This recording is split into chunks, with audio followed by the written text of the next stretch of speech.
ఎవరైతే దేవుని సన్నిధిలో ప్రార్థన చేయడం మొదలు పెడతారో వారి ప్రార్థన దేవుడు ఆలకిస్తాడండి. వారి ప్రార్థనకు దేవుడు సమాధానం ఇస్తాడండి.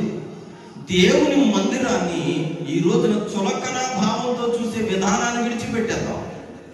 దేవుని మందిరాన్ని ఈ రోజున చులకన భావంతో చూసేటువంటి స్వభావాన్ని విడిచిపెట్టేద్దాం.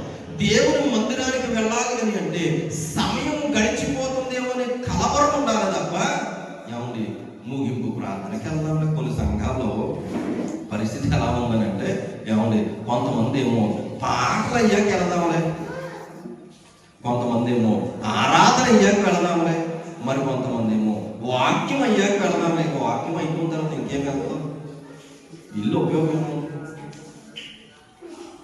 కొంతమంది మన తండ్రి అయిన దేవుని నుండి ప్రేమయు కుమారుడైన యేసుక్రీస్తు ప్రభు వారి యొక్క కృపయు పరిశుద్ధాత్మని అన్యోన్య సహవాసము త్రియేక దేవుని కృప అంటారు కదా, అక్కడ వద్దామనుకుంటారు. ఆశీర్వాదం చివరి ప్రార్థనలో ఆశీర్వాదం రాదండి. అమ్మా నువ్వు ప్రారంభ ప్రార్థనకే ఇక్కడ ఉంటే అప్పుడు ప్రారంభం అవుతుంది నీలో ఆశీర్వాదం.